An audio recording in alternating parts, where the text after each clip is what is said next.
का काम करता है, इसलिए क्या होता है तुम्हारा लिविक एसिड। अब इसके ऊपर लोन पेयर भी होता है SO2 पे। सही है, लोन पेयर, तो लोन पेयर होने से लिविस का बेस हो जाएगा, तो act as Lewis acid as well Lewis base. तो इसलिए जो है ये इसकी स्पेशल प्रॉपर्टी होती है, इसको याद रखने का। समझ में आया सब लोगों को? कुछ प्रॉपर्टीज बता दी, इनको याद रखना है, आगे P ब्लॉक में पढ़ाऊंगा इन लोगों को डिटेल में।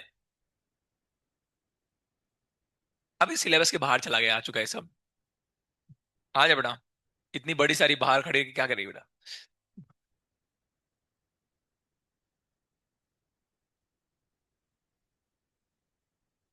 मुग्धा, कौन सी चक्की काटा खाया बता मुझे। कौन सी चक्की काटा खाया तूने? हाइट वेट सब बढ़ा लिया तूने। लड़कियां हाइट बढ़ा नहीं पा रही। हाँ, ठीक है। धनवंतरी, तुम दोनों साथ में मत घुमा करो, बोले मम्मी।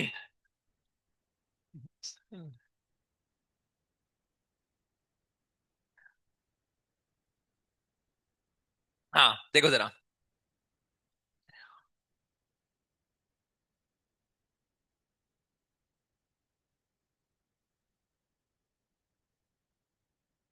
पे attention see. Sulphur dioxide act as a reducing agent, मैं रिड्यूस करना आता तुम। अब कारण कि सल्फर डाइऑक्साइड जो होता है तुम्हारा, सल्फर डाइऑक्साइड जो होता है ये नॉन मेटल का ऑक्साइड है, तो नॉन मेटल के ऑक्साइड कैसे होते हैं बताओ जरा। ये- हाँ गुड, कुछ तो याद है। नॉन मेटल के ऑक्साइड कैसे होते हैं? एसिडिक। तो एसिडिक होते हैं क्या? तो एसिडिक है, तो एसिडिक मीडियम में रिएक्शन होगी। तो एसिडिक मीडियम में KMnO4 जो होगा उसमें Mn का मैंने तुमको बताया था, Mn किस में कन्वर्ट होता है, जल्दी बताओ चलो। अरे 5 का तो चेंज आता है रे, तो 2 बचेगा, +2, समझ में आएगा? अवगढ़ है। यानी क्रोमियम।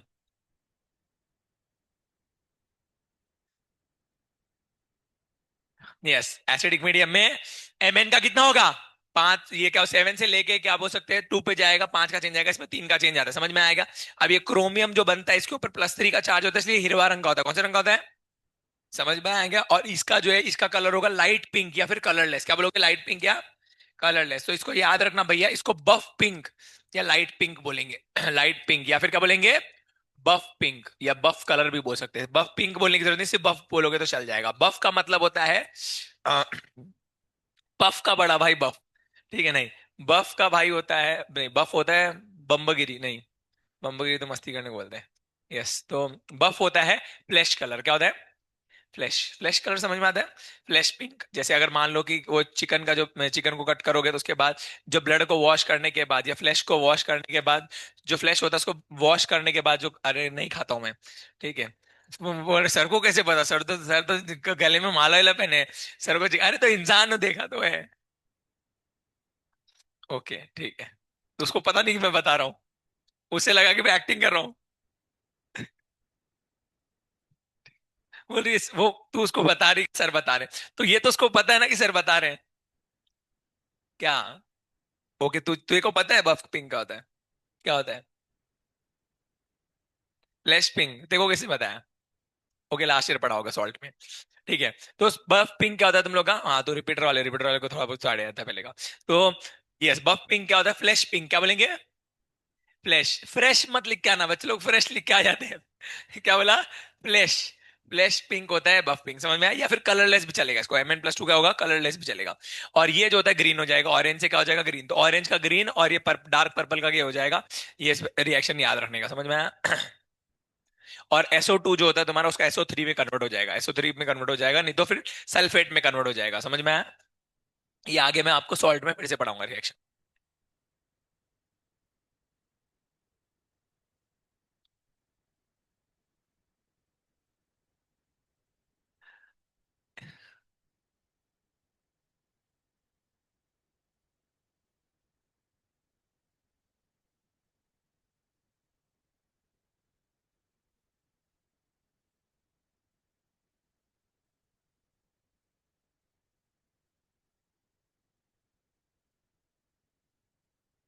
ठीक है, सल्फर का सल्फेट बनने वाला है, ठीक है, सल्फर का क्या बनेगा?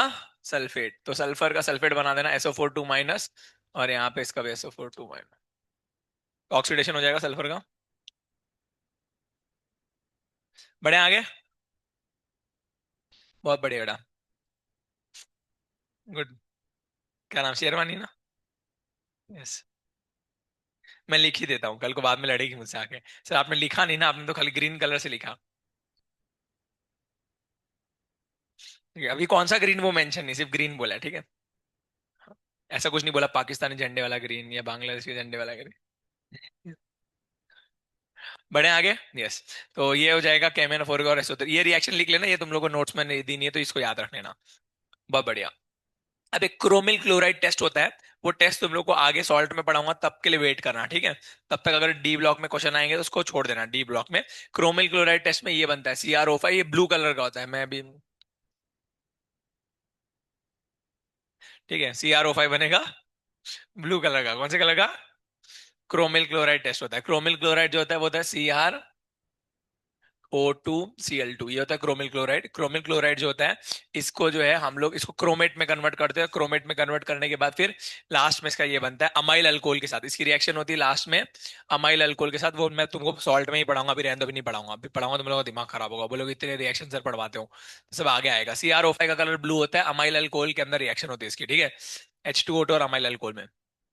अब सुनो जरा, नेक्स्ट बढ़ेंगे आगे। नेक्स्ट K2Cr2 एसिड की प्रॉपर्टीज हो गई। अब KMnO4 के कुछ एक दो पॉइंट्स है वो बता देता हूँ तुम लोगों को, आई थिंक सो मैंने नोट्स में दिए होंगे।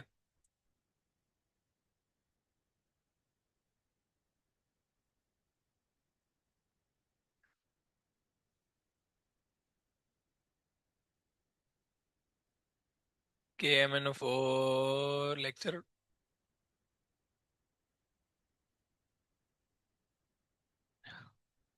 लेबोरेटरी मेथड ये बता दिया, ये सब बता दिए, फैम भी बता दिया है। अब KMnO4 के कुछ पॉइंट्स है वो आपको एनसीईआरटी से मार्क करता हूँ, एनसीईआरटी से देखते जाओ, KMnO4 के कुछ पॉइंट्स है, देखते जाओ क्या क्या है। तो ये रिएक्शंस बता दी तुम लोगों को, रिएक्शंस बता दी, हाँ। ये कुछ इंपॉर्टेंट पॉइंट है वो एनसीईआरटी से मार्क करना। KMnO4 जो होता है वो आइसो स्ट्रक्चर होता है KClO4 के साथ, किसी के साथ आइसो स्ट्रक्चर होगा? KClO4, बिकॉज दोनों का स्ट्रक्चर सेम आएगा तो नाम पड़ जाता है आइसो स्ट्रक्चर, तो KMnO4 is iso structure with KClO4। ठीक है, ये याद रखना, आइसो स्ट्रक्चर मतलब सेम स्ट्रक्चर होता है, क्लियर। पानी में ज्यादा सॉल्युबल नहीं होता, पानी में ज्यादा सॉल्युबल नहीं होता, डिकम्पोज हो जाता है, हीट करोगे तो हीट करके डिकम्पोज होता है, डिकम्पोज होंगे डिकम्पोज हो जाता है तुरंत K2M मैंगनेट, और क्या बोल सकते हैं, मैंगनीज डाइऑक्साइड में, समझ में आया? ये डिकम्पोजिशन रिएक्शन, इसको लिख लो, डिकम्पोज ऑन हीटिंग, 500 केल्विन पे डिकम्पोज हो जाता है।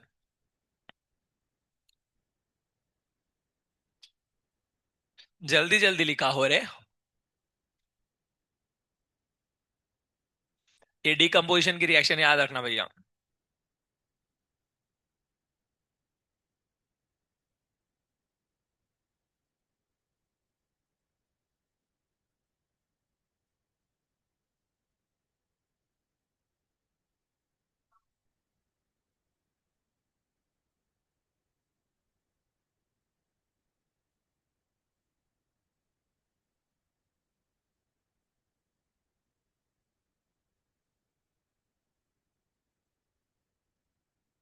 हो गया क्या?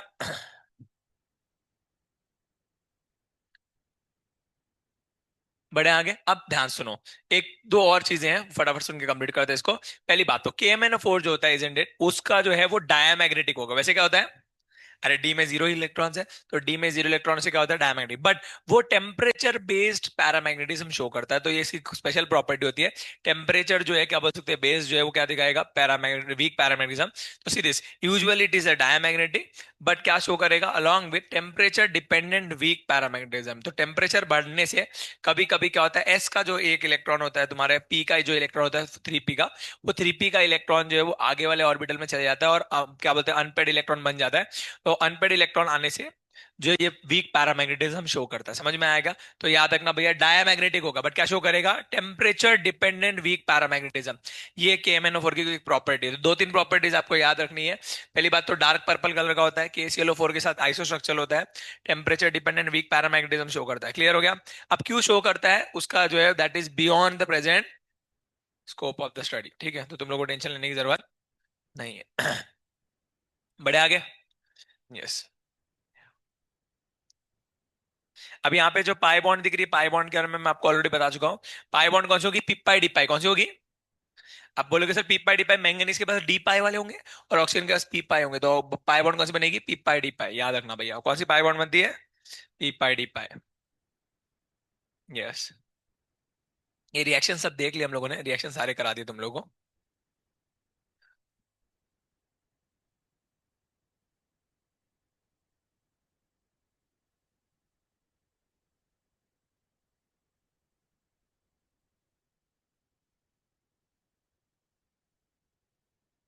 एक last, permanganate titration in the presence of hydrochloric acid. Permanganate के जब HCl के साथ टाइट्रेशन करते हैं तो रिजल्ट अनसेटिस्फैक्टरी आते हैं। क्लियर होगा? ऐसा क्यों होता है? बिकॉज KMnO4 जो होता है तुम्हारा, ये बहुत अच्छा ऑक्सीडाइजिंग एजेंट होता है, ये क्लोरीन को ऑक्सीडाइज करता है। क्या करता है? ऑक्सीडाइज। और क्लोरीन को ऑक्सीडाइज करने के बाद जो है क्या बोलते हैं, रिएक्शन प्रॉपर होती नहीं, इसलिए KMnO4 की टाइट्रेशन हम HCl के साथ नहीं कर सकते। तो इसको लिख लेना भैया, KMnO4 की टाइट्रेशन HCl के साथ नहीं होती। रीजन क्या बोलोगे? KMnO4 oxidises chloride ion, oxidises chloride ion, तो यहाँ पे ऑक्सीडेशन करा देता है और इसकी वजह से रिएक्शन सही से नहीं, मतलब रिजल्ट सही से नहीं आते टाइट्रेशन के। तो टाइट्रेशन पॉसिबल नहीं है। टाइट्रेशन एक टाइप की रिएक्शन होती है, वो रिएक्शन HCl के साथ नहीं कर सकते, बिकॉज HCl का जो क्लोराइड आयन है, Cl- आयन है, उसको ऑक्सीडाइज करके Cl2 में कन्वर्ट कर देता है। और Cl2 में कन्वर्ट होने से टाइट्रेशन बिगड़ जाता है और आंसर सही से नहीं आता। ठीक है, अब बात करेंगे यूजेस की। यूजेस क्या क्या होता है? KMnO4 is a very good oxidising agent, तो ऑर्गेनिक मेथड्स के अंदर, इंडस्ट्री के अंदर act as a very good oxidising agent. समझ में आएगा? और उसके बाद कहाँ कहाँ पे काम आता है KMnO4? KMnO4 is a very good bleaching agent. क्या है? Bleaching agent. समझ में आया? तो ब्लीचिंग एजेंट जैसे काम आता है पल्प इंडस्ट्री, सिल्क इंडस्ट्री में। ठीक है, टेक्सटाइल इंडस्ट्री में ब्लीचिंग एजेंट जैसे काम करते हैं। क्लियर हो गया क्या? ऑयल को डीकलराइजेशन के काम करता है। ऑयल को जब बहुत टाइम के लिए रख देते हो, छोड़ देते हो, तो ऑयल जो है वो येलो पड़ जाता है। देखे होंगे तुम लोगों ने, जब ऑयल खरीदते हो दुकान से, तो एकदम प्योर ऐसा एकदम ऑलमोस्ट व्हाइट ही रहता है, थोड़ा सा स्लाइट येलो दिखाई देगा ऑयल, देखो क्या? पर ऑयल जो है क्या बोलते हैं, थोड़े टाइम बाद देखो आप, ऑयल, घर का ऑयल येलो पड़ जाता है, देखो आप लोगों ने। तो जब हम दुकान से लेकर आते हैं, तो जब पीपे में से निकालते हैं, उसमें से डब्बे में से, तो एकदम व्हाइट शाइनी व्हाइट दिखता है, ठीक है, मतलब ट्रांसपेरेंट दिखता है ऐसा। क्लियर हो गया क्या? पूरा ट्रांसपेरेंट ऑयल दिखता है। बट आप घर में देखोगे मम्मी ने उसमें डाल, जार में डाल के रखती है वो स्टील के, और स्टील के जार के बाद थोड़े टाइम बाद देखना वो ऑयल येलो दिखता है, कुछ टाइम बाद। उसे बोलते हैं ऑक्सीडेशन मेथड। ऑक्सीडेशन के थ्रू जो है ऑयल क्या हो जाता है आपका, हल्का येलो पड़ जाता है। नहीं तो आपका जो नॉर्मल ऑयल होता है, कुकिंग ऑयल, वो थोड़ा सा कैसा होता है, ज्यादा ट्रांसपेरेंट और लेस येलो होता है। समझ में आया? बट कुछ टाइम पे रखने के बाद वो ऑयल कैसा हो जाएगा, येलोइश हो जाता है। समझ में आया? उसे बोलते हैं कलराइजेशन ऑफ ऑयल। अब उस कलर को निकालने के लिए एक मेथड यूज, उसको बोलते हैं डीकलराइजेशन। डीकलराइजेशन करने के लिए हम KMnO4 का यूज करते हैं। समझ में आया? तो KMnO4 जो होता है वो डीकलराइजेशन कराने के काम आता है ऑयल्स के। समझ में आया? तो ये सब बातें थी, ये सब चीजें KMnO4 का। अब बात करेंगे फिजिकल प्रॉपर्टीज की। फिजिकल प्रॉपर्टीज हम लोग का बचा हुआ है, फिजिकल प्रॉपर्टीज कंप्लीट करते हैं। Physical properties lecture 5।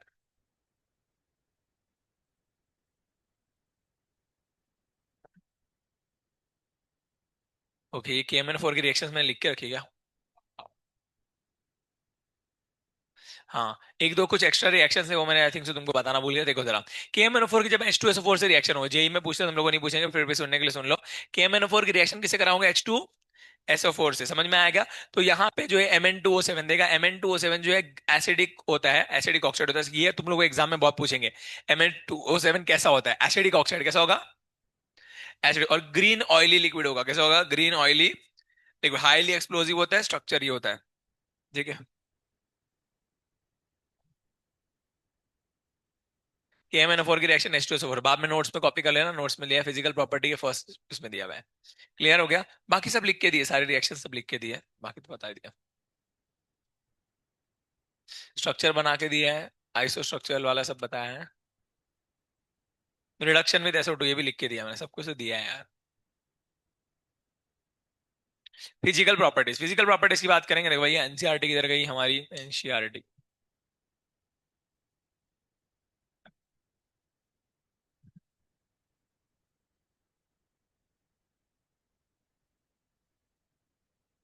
देखते जाओ। एनसीईआरटी की बात करेंगे।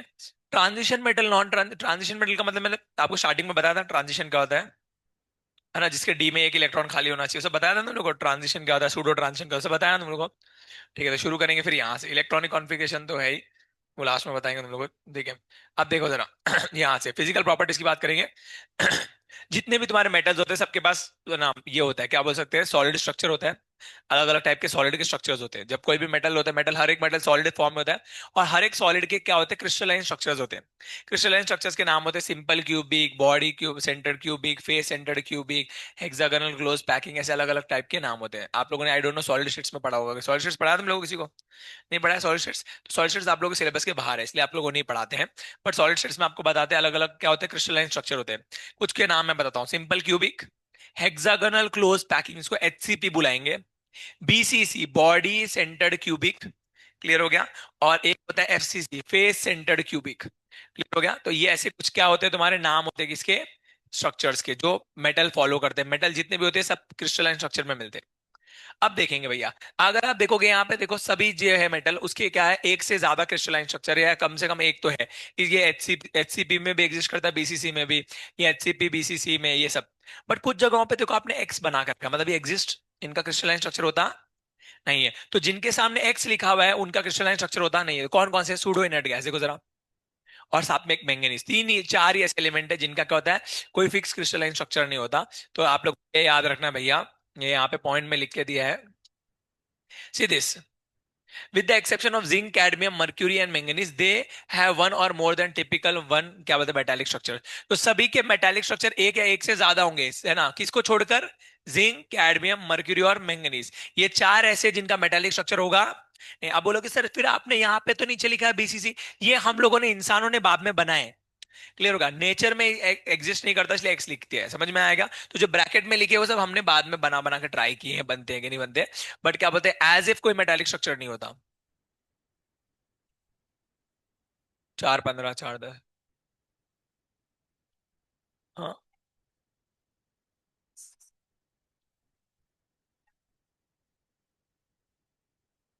हाँ दे दो, होगा, जल्दी दे दो।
विच डे नॉट बेटा।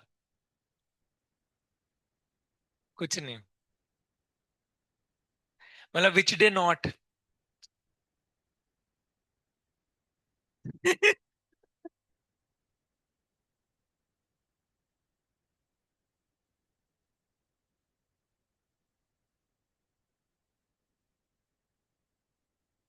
श्रूड। मैं तो ऐसे बोला विच डे नॉट। ऐसा। क्या हुआ, कुछ तुम कुछ बोल रहे थे क्या? नहीं। अरे थूक नहीं। नहीं नहीं। थूकना नहीं बेटा, नहीं ऐश्वर्या। क्या नाम है इसका, क्या नाम है? क्या प्रविष्टा। अनिष्का, अरे क्या वो नाक में चला गया? नाक का पानी मुंह में नहीं। नाक का पानी मुंह में। नाक का पानी आंख में चला गया। वो इसका चेहरा कितना लाल हो गया, चेहरा देखो, इधर दिखा बेटा। ऐसा लगा मुंह पे टमाटर रगड़ दिया है। डायन लग रही है ऐसे बता। एक सेकंड मिनट, सबको दिखा, एक बार चेहरा दिखा। भाई क्या मुंह लाल हो गया इसका। ऐसा लग रहा है टमाटर को मुंह पिचकी, टमाटर का मुंह ना पिचका दिया।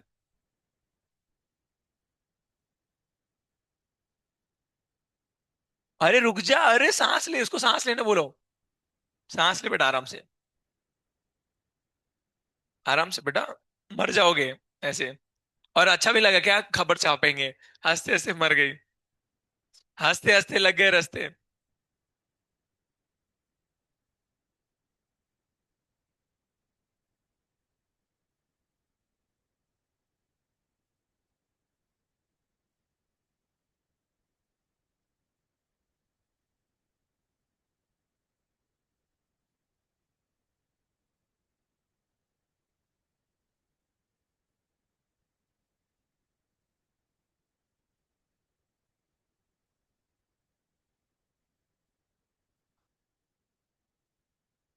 बड़े आगे। अरे रुक जा भाई। हाँ। बड़े आगे अब हो गया सबने। क्या बेटा देख लिया, देखो क्या बाउलेट दिख रही है, नहीं दिख रही? हाँ बेटा, नहीं नहीं बेटा। ऐसे दिख रही है सामने सामने, तो क्या टेंशन है। बाटली मत गिराओ। इंपॉर्टेंट है। दूसरों की है तो गिराने का क्या? ये तुम लोग क्या आवाज ज्यादा कैसे आ गए? ठीक है, बड़े आगे।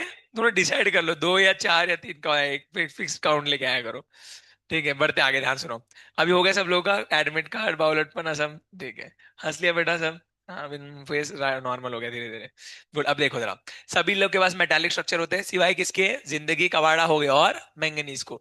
इन सबके पास नहीं होते, ठीक है। अब जिनके पास मेटालिक स्ट्रक्चर नहीं होते, ये कैसे होते हैं थोड़े। इनकी जो है ये सॉफ्टवेयर होते हैं, कैसे होते हैं थोड़े। सॉफ्टवेयर मेटल्स होते हैं, समझ में आएगा? क्लियर। तो ये याद रखना, याद रहेगा, मैंने नोट्स के अंदर लिख के दिया है इसको। नोट्स किधर गए मेरे, physical properties.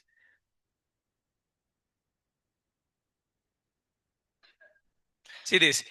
Except zinc, cadmium, mercury, manganese, rest all have more than one metallic structures. अब बात करेंगे क्या बोल सकते हैं मेल्टिंग पॉइंट की। तो मेल्टिंग पॉइंट बहुत ज्यादा इंपॉर्टेंट फैक्टर है। मेल्टिंग पॉइंट को समझेंगे क्या है ये, कि है ना, क्यों है ये। देखते जाओ भैया, मेल्टिंग पॉइंट पढ़ने में आधे बच्चों को ऐसे ही मौत आ जाती है। रीजन होता है ग्राफ। ये ग्राफ देखोगे तो बच्चे लोग समझ में नहीं आते कि सर ये ग्राफ क्या बना दिया। ग्राफ है शिव है। वो समझ में नहीं आती, इतना खतरनाक सा ग्राफ है। और आधे बच्चे इसको पढ़ते ही नहीं, सोचते ऐसा फालतू ग्राफ कोई कोई पूछते। पर एग्जाम में पूछेंगे तो ध्यान से सुनो मैं क्या बोलता हूँ, मेल्टिंग पॉइंट क्या होता है। मेल्टिंग पॉइंट डिपेंड करता है मेटालिक बॉन्डिंग पे। अभी सुनो, मैं जो जो चीजें बोलूंगा ध्यान से सुनना मैं क्या बोलता हूँ, सुनो। मेल्टिंग पॉइंट डिपेंड करेगा किस पे, मेटालिक बॉन्डिंग पे, समझ में आएगा? अगर दो एटम्स के बीच में, दो मेटल्स के बीच में अगर मेटालिक बॉन्डिंग स्ट्रांग है, तो बॉन्ड स्ट्रांग होने से उसको हीट ज्यादा करना पड़ेगा। ज्यादा हीट करेंगे तब जाके वो मेल्ट होगा। तो अगर मेल्टिंग पॉइंट जो मेटालिक बॉन्डिंग है वो स्ट्रांग होगी, तो मेल्टिंग पॉइंट भी क्या होगा, ज्यादा। समझ में आया? अब मेटालिक बॉन्डिंग किस पे डिपेंड करती है, क्वेश्चन आना चाहिए ना। तो मेटालिक बॉन्डिंग जो है वो डिपेंड करती है नंबर ऑफ अनपेड इलेक्ट्रॉन्स पे। किस पे डिपेंड करेगी? नंबर ऑफ अनपेड इलेक्ट्रॉन्स पे। जितने ज्यादा अनपेड इलेक्ट्रॉन्स होंगे उतने ज्यादा मेटालिक बॉन्डिंग स्ट्रांग होगी। मान लो ये एक स्कैंडियम है, दूसरा स्कैंडियम है, दोनों का एक एक अनपेड इलेक्ट्रॉन है। दोनों के एक एक अनपेड इलेक्ट्रॉन बना के एक मेटालिक बॉन्डिंग बनाएंगे। अगर दो अनपेड इलेक्ट्रॉन है तो कितनी मेटालिक बॉन्डिंग बनेगी, दो। तीन अगर अनपेड इलेक्ट्रॉन तो मेटालिक बॉन्डिंग कितनी बनेगी, तीन। चार अनपेड तो कितनी बनेगी, चार। पांच से कितनी बनेगी, पांच। समझ में आया? तो जितने ज्यादा अनपेड इलेक्ट्रॉन उतने ज्यादा क्या बनेंगे, मेटालिक बॉन्ड। तो अगर बताओ मेरे को आठ अनपेड इलेक्ट्रॉन तो कितने बनेंगे? आठ होंगे ही नहीं अनपेड इलेक्ट्रॉन। डी ब्लॉक में आठ अनपेड इलेक्ट्रॉन हो सकते हैं क्या? नहीं हो सकते। समझ में आया क्या? बहुत बढ़िया। क्लियर हो गया? सबको समझ में आया? बहुत बढ़िया। तो ये याद रखना भैया, मेटालिक बॉन्डिंग में डी ऑर्बिटल के इलेक्ट्रॉन्स होने चाहिए। और तो देखेंगे भैया, अब देखो जरा, स्कैंडियम से टिटेनियम से वैनेडियम से क्रोमियम तक अगर आप जाओगे, तो मेटालिक बॉन्डिंग के नंबर ऑफ अनपेड इलेक्ट्रॉन्स बढ़ रहेगा। नहीं समझ में आता? अरे भैया, नंबर ऑफ अनपेड इलेक्ट्रॉन जो है, अगर मैं स्कैंडियम की बात करूंगा, स्कैंडियम में 3D1 होता है क्या? टिटेनियम में 3D2 होता है क्या? इसमें कितने अनपेड इलेक्ट्रॉन है बताओ? स्कैंडियम में एक, इसमें कितने हैं? दो। तो अगर मैं वैनेडियम की बात करूंगा, तो वैनेडियम में कितने अनपेड होंगे? तीन होंगे, सही है क्या? तो अगर मैं जैसे जैसे देखूंगा, स्कैंडियम से लेके titanium, vanadium, chromium, metal, number of unpaired electron बढ़ रहे क्या? सही है क्या? बहुत बढ़िया। अब मैंगनीज में देखेंगे, तो मैंगनीज में देखो, क्रोमियम में 3D5 होता है, मैंगनीज में भी D5 होता है। तो मैंगनीज यहाँ पे आएगा साथ में। अब अगर मैं आयरन की बात करूंगा, तो आयरन में, अरे आयरन में 3D6 होता है ना, तो चार अनपेड तो एक कम हो जाएगा। यस, तो आयरन का कम हो जाएगा, तो आयरन इधर आ जाएगा। आयरन के बाद फिर धीरे धीरे और कम होगा। फिर क्या आएगा? कोबाल्ट, कोबाल्ट के बाद निकेल, निकेल के बाद क्या आएगा? कॉपर, और कॉपर का जिंक। सही है क्या? तो ऐसा वी शेप का कर्व बनेगा क्या? उल्टा वी, है ना, पहाड़ जैसा। ध्यान दो रे बेटा, दबाल इधर देख। क्लियर है? तो ये ऐसे बनेगा कर्व। बट मैंगनीज जो होता है, ये अनयूजुअल प्रॉपर्टी शो करता है। क्या शो करता है? Unusual property. मैंने आपको बताया था मैंगनीज जो है वो सॉफ्टर होगा, बिकॉज हमने देखा उसका कोई मेटालिक स्ट्रक्चर नहीं होता। तो मैंगनीज का मेल्टिंग पॉइंट जो है वो कम हो जाएगा, तो उसको सडनली डिप दे देंगे क्या यहाँ पे? ठीक है, तो मैंगनीज का मेल्टिंग पॉइंट कम हो जाएगा, तो ये ग्राफ ऐसा आ जाएगा। अब दिख रहा है सबको? समझ में आया कैसे ग्राफ आया? तो आइडियल ग्राफ आना कैसे चाहिए था? ग्राफ आना चाहिए था ऐसा। समझ में आया? है ना, मैंगनीज तक बढ़ेगा और फिर कम होगा। पर मैंगनीज में अनयूजुअल प्रॉपर्टी होता है, तो मैंगनीज में डिप आ जाता है। मैंगनीज का डिप आने के बाद ये ग्राफ कैसे दिखाएगा? M shape. कैसे दिखाएगा? समझ में आया? एम शेप कर्व कैसे आया, क्यों आया? पहले नंबर ऑफ अनपेड इलेक्ट्रॉन बढ़ते हैं, मेटालिक बॉन्डिंग स्ट्रांग होगी, मेटालिक बॉन्डिंग स्ट्रांग होगी, मेल्टिंग पॉइंट बढ़ेगा, मेल्टिंग पॉइंट बढ़ते जाएगा।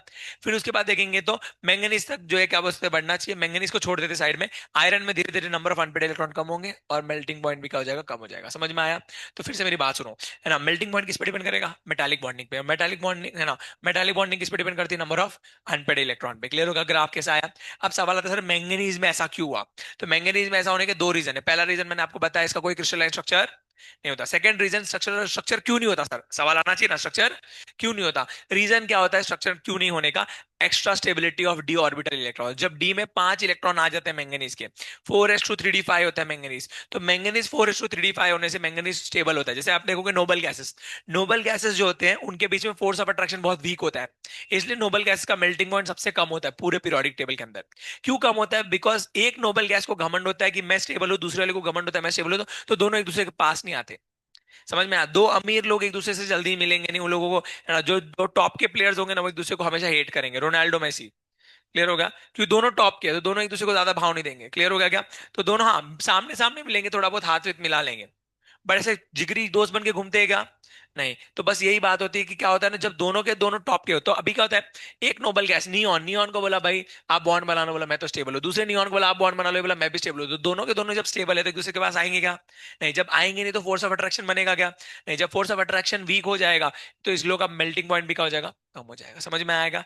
बढ़िया। सिमिलरली मैंगनीज के साथ ये होता है। मैंगनीज बोला भाई मेरे पास तो डी में 5 इलेक्ट्रॉन है, 4s में 2 है, s के दोनों कंप्लीट है, डी के पांचों कंप्लीट है, डी में क्या बोलते हैं 5 अनपेड है, तो उसके हिसाब से ये हाफ फील्ड, मैं भी ये वाला भी हाफ फील्ड, ये वाला भी हाफ फील्ड, तो दोनों एक दूसरे के पास आएंगे क्या? नहीं। तो इसको बोलते हैं स्टेबिलिटी इफेक्ट, और स्टेबिलिटी इफेक्ट की वजह से दोनों मैंगनीज एक दूसरे के ज्यादा पास आना प्रेफर नहीं करते। इसको लगता है मैं स्टेबल हूं, उसको लगता है मैं स्टेबल हूं, और स्टेबिलिटी की वजह से जो एक दूसरे के पास जाएंगे, तो इनके बीच की जो इंटर एटॉमिक बॉन्डिंग है ना, वो वीक हो जाती है, और मेटालिक बॉन्डिंग वीक होने की वजह से इसका जो है मेल्टिंग पॉइंट क्या हो जाएगा? कम हो जाएगा। समझ में आया सब लोगों को? अब ये रीजन आपको एनसीईआरटी में या कोई भी बुक में मिलेगा नहीं जल्दी से, ठीक है, इसलिए आपको मैं बता रहा हूँ, रीजन को आप लोग याद रख लो। रीजन आपको कोई पूछेगा नहीं, बट आपके मेंटल सैनिटी के लिए आपको अच्छा है कि आपको समझ में आएगा कि केमिस्ट्री में ऐसा क्यों हुआ। क्लियर हो गया? फिर से मैं बताता हूँ, मैंगनीज की एक्स्ट्रा स्टेबल, इसलिए आप देखोगे जिंक, कैडमियम, मर्क्यूरी के साथ भी यही हुआ। जिंक, कैडमियम, मर्क्यूरी भी सॉफ्टर मेटल्स है। क्यों मेटल्स है? बिकॉज डी में 10 इलेक्ट्रॉन, और डी के 10 इलेक्ट्रॉन होने की वजह से क्या हो जाता है, उनको घमंड आ जाता है कि भाई हम तो स्टेबल है। तो आजू बाजू वाले जिंक या आजू बाजू वाले कैडमियम के साथ कैडमियम, कैडमियम बॉन्ड बनती नहीं है, तो वीकर बॉन्ड होती है, वीकर बॉन्डिंग की वजह से क्या हो जाता है? मेल्टिंग पॉइंट क्या हो जाता है? कब? समझ में आया? अब सवाल सर क्रोमियम में तो भी तो डी में 5 इलेक्ट्रॉन है, तो क्रोमियम के 5 इलेक्ट्रॉन खुद से नहीं थे पहले, उसने एक एक्साइट करके आगे भेजा है। समझ में आया? तो उसको वैल्यू है उस चीज की, तो उसमें जो है एक आगे करके एक एक्स्ट्रा भेजा था, तो उसकी एनर्जी ऑलरेडी उसमें ऑक्यूपाइड थी, इसलिए वो बॉन्डिंग में पार्टिसिपेट करने के लिए रेडी हो जाता है। समझ में आया? तो इसलिए क्रोमियम में कोई प्रॉब्लम नहीं आती। और क्रोमियम में क्या होता है, 4s2 और 3d4 ऐसा भी होता है, और ये शिफ्ट भी हो सकते हैं, तो दोनों इलेक्ट्रॉन शिफ्ट होते रहते हैं, इसकी वजह से डी में 4 होते हैं, और ये इतना भी स्टेबिलिटी नहीं होता इसका। क्लियर हो गया? मतलब कुछ टाइम के लिए 3d5 है, कुछ टाइम के लिए 3d4 भी होगा। क्लियर हो गया? तो इसकी वजह से जो है क्रोमियम जो है उसके अंदर मेल्टिंग पॉइंट हाइयर ही आएगा। समझ में आया सब लोगों को? बहुत बढ़िया। तो ये सारा क्या बोल सकते हैं, इसका झमेला था। अगर आपको समझ में आया अच्छी बात है, नहीं समझ में आया कोई टेंशन की बात नहीं है। क्लियर हो गया? आपको बस खाली दो तीन चीजें याद रखनी जो मैंने लिख के दी नोट्स के अंदर। नोट्स में मैंने क्या लिख के दिया, ध्यान से सुनो जरा। मैंने क्या लिखा है, melting point depends upon metallic bonding. ठीक है? Metallic bonding is directly proportional to unpaired electrons. Clear हो गया? क्रोमियम तक बढ़ेगा और फिर आयरन से लेकर जिंक तक क्या हो जाएगा, कम हो जाएगा। इधर तक याद रहेगा सब लोग को। And with the exception of manganese due to extra stable D five electronic configuration. समझ में आया क्या? बहुत बढ़िया। अब बात करेंगे सबसे हाईएस्ट मेल्टिंग पॉइंट किसका होगा, टंगस्टन का होगा। अब रीजन आता है क्यों। तो देखो जरा 3D 4D और 5D की बात करेंगे तो मेल्टिंग पॉइंट मास पे डिपेंड करता है। किस पे डिपेंड करता है? मास। एक तो मेटालिक बॉन्डिंग पे डिपेंड करेगा। तो ज्यादा मास किसका होगा, 3D से ज्यादा मास 4D वालों का होगा। और 4D से ज्यादा मास किसका होगा, 5D वालों का। तो इसलिए 5D वालों का मेल्टिंग पॉइंट ज्यादा होता है, फिर 4D वालों का, फिर 3D वालों का। समझ में आया क्या? बहुत बढ़िया। क्लियर हो गया? तो इसलिए देखो जरा, अगर आप ग्राफ भी देखोगे एनसीईआरटी में, तो एनसीईआरटी वाले ग्राफ में देखो जरा, 3D वाले नीचे हैं, 4D वाले ऊपर है, और 5D वाले सबसे ऊपर। और सबसे ज्यादा हाईएस्ट किसका है? समझ में आया सब लोग को? तो याद रखोगे इसको, टंगस्टन वाले को। क्लियर? अब सवाल है तो सर रीनियम और इसमें क्यों नहीं होता, ऊपर जाने के बाद जो है धीरे धीरे एनोमोलियस बिहेवियर जो है वो कम हो जाता है, इसे इतना प्रोमिनेंट होता नहीं है। क्लियर? तो वो सब इतना डिटेल में आपको कोई पूछेंगे नहीं, आप लोग इतना याद रखना है भैया। कुछ चीजें याद रखनी है, कुछ चीजों में क्या क्या चीजें, वो ध्यान से सुनो जरा, मैं क्या बोलता हूँ ध्यान से सुनना। कुछ चीजों में क्या है, इंपॉर्टेंट फैक्टर्स में से ये है कि आपको सबसे इंपॉर्टेंटली ये याद रखना है भैया कि 3D का कम होता है, 4D का ज्यादा होता है, और 5D का क्या होगा, और ज्यादा होगा। ये याद रहेगा सब लोगों को? क्लियर? और उसके बाद जो है क्या बोल सकते हैं, क्रोमियम तक बढ़ता है, और फिर बाद में जिंक तक क्या हो जाएगा, कम। और मैंगनीज में क्या आएगा, एक्सेप्शन। याद रहेगा सब लोगों को? क्लियर हो गया क्या? बहुत बढ़िया। ठीक है। सो अगर मैं पूछूंगा, बताओ तो मेरे को बताओ, मेटालिक ये मेल्टिंग पॉइंट जो है वो किस पे डिपेंड करेगा, बताओ जरा। हाँ? नंबर ऑफ, बहुत बढ़िया, number of, good, number of unpaired electrons पे डिपेंड करेगा। क्लियर? अब नंबर ऑफ अनपेड पे इलेक्ट्रॉन पे डिपेंड करेगा, तो एक्सेप्शन किस में आएगा, मैंगनीज में। तो मैंगनीज में एक्सेप्शन क्यों आता है बताओ, क्या बोल रहे हो? एक्स्ट्रा स्टेबल जो है डी5 कॉन्फ़िगरेशन। क्लियर हो गया? और इसकी वजह से मैंगनीज सॉफ्ट हो जाएगा, थोड़ा क्या हो जाएगा, मेल्टिंग पॉइंट कम हो जाएगा। और साथ में जिंक, कैडमियम, मर्क्यूरी भी कैसे होते हैं, सॉफ्ट या फिर वीक मेटल्स। क्लियर होगा सब लोगों को? गुड। याद रहेगा सब लोगों को? और सबसे हाईएस्ट मेल्टिंग पॉइंट किसका हो जाएगा, टंगस्टन। और पूरे इसमें सबसे लोएस्ट पूछेंगे तो किसका हो जाएगा, बताओ जरा।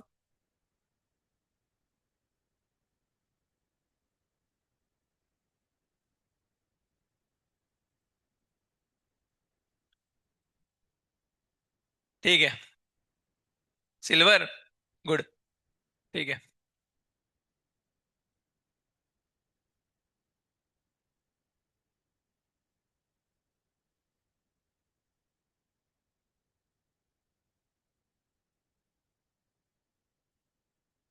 सुनो मैं क्या बोलता हूँ, सुनो मेरी बात सुनो।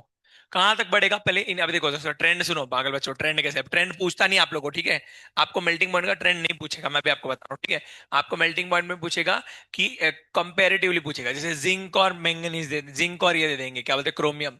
तो क्रोमियम सबसे ज्यादा होता है, जिंक कम होता है, तो इतना से सिंपल सिंपल वाले पूछते हैं आप लोगों को। फिर भी अगर आपको कंपैरेटिवली जेई में अगर आ गया तो कैसे सॉल्व करते हैं, देखो जरा, मैं आपको जस्ट बता रहा हूँ, सुनने के लिए सुन लो। नहीं याद रखना तो मत याद रखना, तुम्हारी इच्छा है, ठीक है? सुनो जरा कैसे होता है ये। अगर करना है इसको तो ये देखो जरा, स्कैंडियम से टिटेनियम, वैनेडियम, क्रोमियम तक बढ़ेगा क्या? और अगर आप देखोगे आयरन से कम होना शुरू हो जाएगा क्या?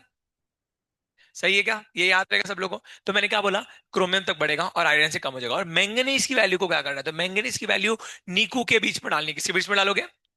नो, निकेल और कॉपर के बीच में डाल देना, समझ में आएगा? तो निकेल और कॉपर, तो इसका एग्जैक्ट ट्रेंड कैसे लगेगा बताओ जरा। सबसे ज्यादा कौन से आ जाएंगे देखेंगे, तो क्रोम सबसे ज्यादा अगर देखेंगे, तो अभी देखो जरा, यहाँ पे स्कैंडियम से लेके ये ऐसे है, क्रोमियम तक बढ़ेगा, ठीक है? तो हम सबसे ज्यादा क्रोमियम को लिख देंगे क्या? फिर क्रोमियम के बाद कौन आएगा, वैनेडियम, वैनेडियम के बाद टिटेनियम, टिटेनियम के बाद कौन आएगा, स्कैंडियम, क्लियर हो गया। और उसके बाद कौन आएगा? आयरन, कोबाल्ट और निकेल। और निकेल के बाद कौन आ जाएगा? मैंगनीज। मैंगनीज के बाद कौन आएगा? कॉपर। क्लियर? ऐसा होना चाहिए। अब देखते हैं एक बार एनसीईआरटी के, ये मतलब मैंने बहुत पहले देखा था, अब एनसीईआरटी की वैल्यूज देखनी पड़ेगी बार की। हाँ, तो यू कैन सी दिस, दिख रहा है सब लोगों को? क्रोमियम के बाद वैनेडियम, वैनेडियम के बाद टिटेनियम आ जाएगा, ठीक है, और स्कैंडियम यही कहीं लाई करेगा। क्लियर? और उसके बाद देखोगे तो फिर उसके बाद आयरन, फिर कोबाल्ट, ऐसे नीचे जा रहा है। क्लियर? तो जो ट्रेंड है वो एकदम सही है, ट्रेंड आप इस ट्रेंड को रख सकते हो। क्लियर? नहीं समझ में आया बेटा? सिद्धि नहीं आया ना, समझ में आया? क्लियर? फिर से सुनो मैं क्या बताऊं। स्कैंडियम से क्रोमियम तक बढ़ेगा, ठीक है, और क्या होता है, आयरन से जिंक तक क्या होगा? कम होगा। अब मैंगनीज को उठा के कहाँ डालोगे? निकू के बीच में, किसी बीच में?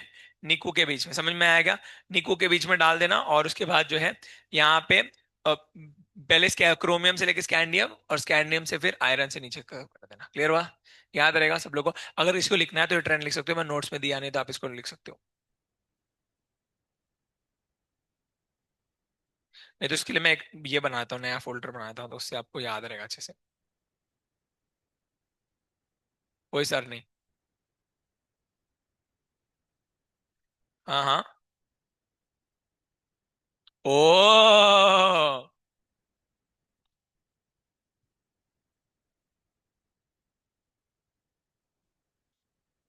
क्या नाम है पहले का लिखा हम लोगों ने? Melting point. मेल्टिंग पॉइंट क्या करेंगे? Scandium, titanium, vanadium, chromium, manganese, iron, cobalt, nickel, copper, जिंकवा। अब इसमें क्या करते हैं? ऐसे बढ़ाएंगे क्या? और यहाँ पे कम हो जाएगा तो यस। अब मैंगनीज को उठा के किसके बीच में डालेंगे? निको के। तो एग्जैक्ट ट्रेंड क्या आ जाएगा तुम्हारा यहाँ पे? सबसे ज्यादा आएगा क्रोमियम, क्रोमियम के बाद आएगा उल्टा, सॉरी फिर से, क्रोमियम के बाद वैनेडियम, वैनेडियम के बाद titanium, scandium, iron, cobalt, nickel, मंगनीज।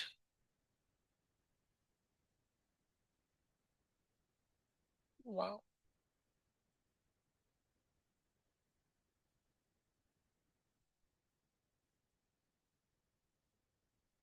अभी सही क्या देखो जरा,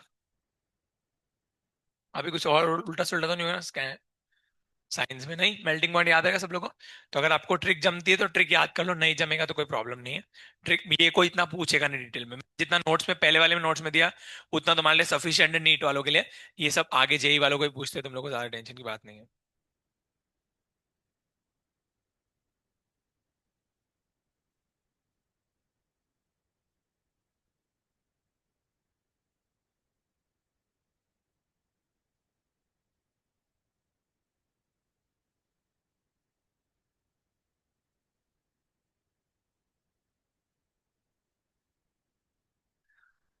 हो गया?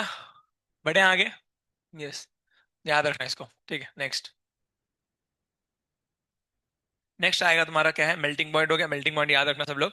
मेल्टिंग पॉइंट बता दें, नेक्स्ट क्या टॉपिक है? हीट ऑफ एटमाइजेशन होना चाहिए मोस्टली। हीट ऑफ एटमाइजेशन की बात करें, heat of atomisation almost same होता है, सेम मेल्टिंग पॉइंट को हीट ऑफ एटमाइजेशन बोलते हैं। जब बॉन्ड को लूजन करना है तो मेल्टिंग, और बॉन्ड को तोड़ना है तो एटमाइजेशन। नहीं समझ में आया? अगर बॉन्ड को लूज करके मेटल का लिक्विड में कन्वर्ट करना है, सॉलिड का लिक्विड में करना है, तो क्या बोलेंगे? Melting point. और बॉन्ड को पूरी तोड़ देने को क्या बोलेंगे हम लोग? एटमाइजेशन। समझ में आएगा? पूरे बॉन्ड को छोटे छोटे टुकड़े, मतलब मान लो कि 15 मैंगनीज एक साथ जुड़े हुए, उनको हीट करके सबको अलग कर देना, एटम्स के अंदर कन्वर्ट कर देना, नाम क्या बड़ा? Heat of atomisation. Same like melting point, सबको सेम होता है, देखो जरा, सबको सेम ही वैसा ही ग्राफ आएगा। क्लियर हो गया क्या? तो याद रखना, 3D का ज्यादा होगा, फिर 3D से कम, 3D कम होगा, 4D ज्यादा, 5D और ज्यादा होगा। क्लियर हो गया? तो heat of atomisation, the amount of energy required to break in the atoms. Clear हो गया? अब हीट ऑफ एटमाइजेशन की वैल्यू एनसीईआरटी में दी हुई है। क्लियर? तो कहाँ गए हीट ऑफ एटमाइजेशन? ये रहे। ये एंथैल्पी ऑफ एटमाइजेशन जो है, इसकी वैल्यू यहाँ पे।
क्रॉस चेक करते हैं, स्कैंडियम मैंगनीज टिटेनियम। तो एंथैल्पी एटमाइजेशन सबसे कम जिंक।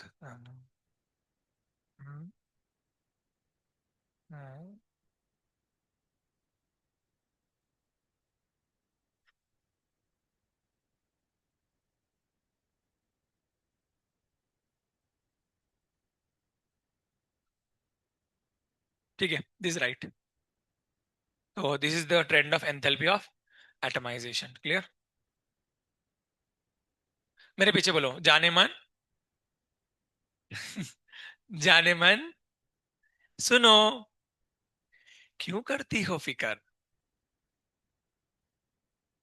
जाने मन सुनो, क्यों करती हो फिकर।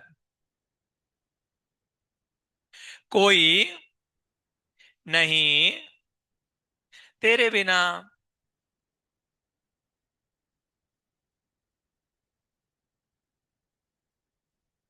क्लियर। यस। हाँ, उसको नीचे लिख देते क्योंकि हाँ। यस, बोलो। जाने मन सुनो, क्यों करती हो फिकर। कोई नहीं तेरे बिना। हो गया, हीट ऑफ एटमाइजेशन। अगर याद रखना है तो ट्रेंड आपको कोई पूछेगा नहीं, don't worry.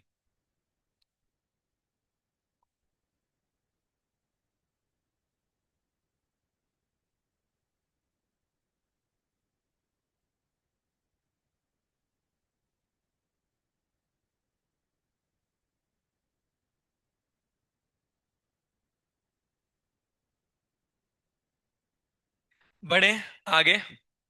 Heat of atomisation याद रहेगा सब लोगों को। लिखने के लिए नोट्स में थे, कॉपी कर लेना। 2 मिनट लगेगा ना, 2 मिनट में। हाँ, 10 मिनट का क्लास बचा, इसमें से 2 मिनट लिखना है।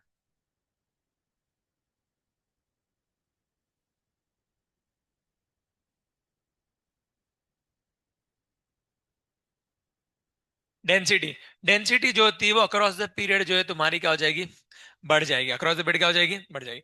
डेंसिटी का फॉर्मूला क्या था, mass by volume. Across the period size कम होता है, साइज कम होने से जो है क्या बोलते हैं, डेंसिटी तुम्हारी बढ़ जाएगी, है ना। तो डेंसिटी जो होती है तुम्हारी अक्रॉस द पीरियड बढ़ने वाली है। तो यहाँ पे देखेंगे तो हम लोग scandium, titanium, vanadium, chromium, manganese, iron, cobalt, nickel, copper और जिंक, बस इतना से याद रखना। जिंक जो होगा तुम्हारा, ये जो है, जिंक का साइज हल्का सा लास्ट में बढ़ जाता है। अगर आप एटॉमिक साइज देखोगे, जिंक का साइज लास्ट में हल्का सा क्या हो जाता है, बढ़ जाता है। तो बढ़ने की वजह से जिंक जो है, उसको जो है वैनेडियम और क्रोमियम के बीच में रखना है। तो बस खाली इतना से याद रखना, जिंक को कहाँ डालोगे, वैनेडियम और वाह, वैनेडियम और क्रोमियम के बीच में। तो उस हिसाब से देखोगे तो स्कैंडियम, स्कैंडियम कम और टिटेनियम की ज्यादा होगी, फिर वैनेडियम, फिर जिंक, और फिर क्रोमियम, फिर मैंगनीज, फिर आयरन, और फिर ये कोबाल्ट, फिर निकेल, और फिर कॉपर। सबसे ज्यादा डेंसिटी कॉपर की होती है। डेंसिटी इंपॉर्टेंट है, याद रख लेना, एग्जाम में पूछा गई है। खाली इतना याद रखना, जिंक को विकर के बीच में डाल देना।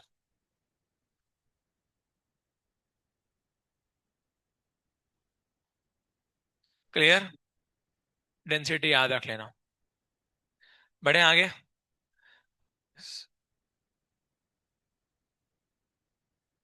तो फिजिकल प्रॉपर्टीज में डेंसिटी हो गई, हीट ऑफ एटमाइजेशन सब तो करा ही दिए मेन में। डेंसिटी यहाँ पे दी हुई है, यहाँ से आप कॉपी कर सकते हैं, जो जो है सब यहीं पे दिए हुए मैंने, यहाँ से आप लोग अरेंज कर सकते हो। अब बात करेंगे साइज की, एटॉमिक साइज की बात करेंगे। बहुत ही क्रूशियल पैरामीटर है एटॉमिक साइज। इसमें बहुत सारी गड़बड़ होती है बच्चों से, और इससे बहुत अच्छे क्वेश्चंस आते हैं लैंथोनिड कॉन्ट्रैक्शन के। सो ध्यान देंगे भैया, पे अटेंशन टू दिस। ये क्या बोलते हैं, साइज, ये वाला बहुत इंपॉर्टेंट है, ये एग्जाम में बहुत ज्यादा डिटेल में पूछते हैं। तो इसलिए साइज की तरफ आएंगे, तो साइज की बात करेंगे तो देखते जाना भैया। अभी साइज पे क्या देखेंगे, एंथैल्पी ऑफ एटमाइजेशन। तो यहाँ पे लिखा, amount of energy required to convert molecule into atoms, O3 को ऐसे 3 अलग अलग एटम्स में तोड़ने में। तो इसी को बोलते हैं एंथैल्पी ऑफ एटमाइजेशन, एटम्स के बेस फॉर्म में ब्रेक करना।